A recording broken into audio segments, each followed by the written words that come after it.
দুর্গাপুর নগর নিগমের 41 নম্বর ওয়ার্ডে শ্রমিক নগর কলোনির একাংশে পানীয় জল ও নিকাশি নালার সমস্যাকে ঘিরে চরম ভোগান্তির অভিযোগ উঠেছে। স্থানীয় বাসিন্দাদের দাবি, দীর্ঘদিন ধরে পর্যাপ্ত পানীয় জলের অভাব রয়েছে এলাকায়। তারা নিজ উদ্যোগে সাবমার্শিয়াল পাম্প বসানোর উদ্যোগ নিলে প্রাক্তন কাউন্সিলর তাতে বাধা দেন বলে অভিযোগ। পরিবর্তে একটি চাপাকল বসানো হয়, কিন্তু অভিযোগ সেই চাপাকল থেকেও পরিষ্কার জল মিলছে না, প্রায়শই ঘোলা জল বেরোচ্ছে। অন্যদিকে এলাকায় নিকাশি নালা না থাকায় বাড়ির ভিতরে কুয়োর মতো গর্তে নোংরা জল জমিয়ে রাখতে হচ্ছে। পরদিন সেই পচা জল সামনে হাইড্রেনে ফেলা হচ্ছে, ফলে রাস্তার জল ও পানীয় জলের লাইন একসঙ্গে মিশে যাওয়ার আশঙ্কা তৈরি হয়েছে। অপরদিকে গ্রামবাসীরা আরো অভিযোগ করেন, ভোট এলে নেতারা মন্ত্রীরা আসে, দেখে আবার চলে যায়, হয় না কোনো সুরাহা। কি বলবো, আমরা সব দিনই জলের ড্রেনে সব দিনই কষ্ট পেয়েছি। আসছে, দেখছে, ভোটের টাইমে দেখার পর চলে যাচ্ছে, তারপরে নিজের ভোট নিয়ে নিচ্ছে, তারপরে এরকম করে আমরা সব ঝুট ঝামেলায় তো সকালবেলা উঠে ড্রেনের জলটা ফাঁপিয়ে দিল। ওইটাকে সারাদিন আমাদেরকে ডিঙিয়ে যেতে হয়। যাকে বলতে যাবো তার সাথেই ঝগড়া হয়। উনাকে বলবো উনিও এরকম করছে, উনাকে বলবো ও মানে এখানে ডেইলি ঝগড়া হয়। তো গ্যাসের পাইপ লাগানো হচ্ছে, আমাদের ওখানে তো জলই আসছে না, মানে যে জলটা আসছে ওটাতে খেতেও পাচ্ছি না। আমাদেরকে নিচনে একটা কল দিয়েছে, ওইটাও ভালো না, ওইখান থেকেও জলটা পড়ে না, বাধা দিয়ে দিয়েছে। ওই তো ওইখানটা করেছিলাম, পার্টির লোকই বাধা দিয়েছে।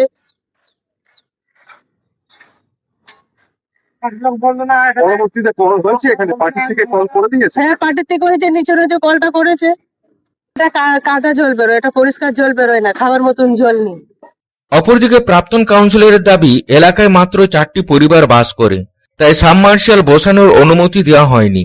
তবে নিকাশি নালার অনুমোদন মিলেছে এবং শীঘ্রই কাজ শুরু হবে বলে তিনি জানান। চাপাকলের ঘোলা জল বিষয়টি তিনি খতিয়ে দেখার আশ্বাস দিয়েছেন।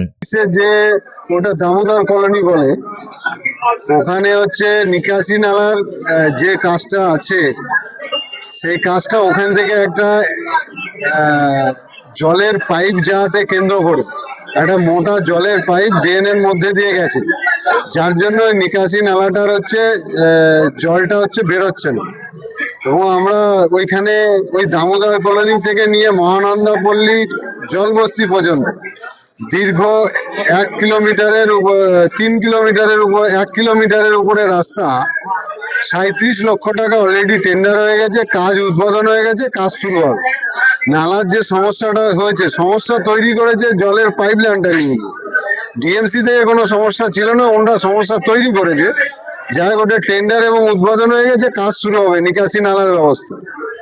আর একটা যেটা জলের যেটা ব্যবস্থা, ওইখানে দামোদর কলোনি ওখানে ভেতরে 3টে জলের ট্যাপ আছে।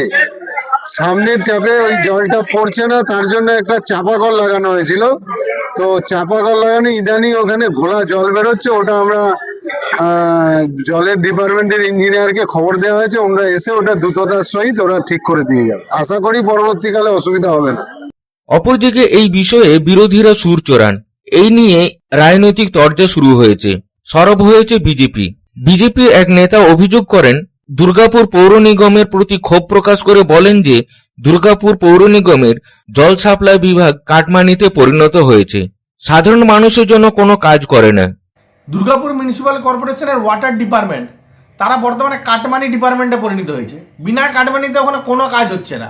সাধারণ মানুষের জলের যে ব্যবস্থা সেটাও ওনারা করতে পারছেন না। রাস্তা উঁচু হতে হতে এমন পরিস্থিতি হয়েছে যে কলটা মাটির নিচে প্রায় চলে গেছে, আর সেই কল যখন মাটির নিচে চলে গেছে সেটাকে এক্সটেনশন করে আবার সাধারণ মানুষের ব্যবহারের উপযুক্ত করে তোলা, এই কাজটা ডিএমসি ছিল। কিন্তু ডিএমসিতে কেউ নেই, দেখারও কেউ নেই। ইলেকশন বন্ধ হয়ে গেছে, সংবিধান থেকে তুলে দিয়েছেন মনে হয় ওনাদের ইলেকশন করা।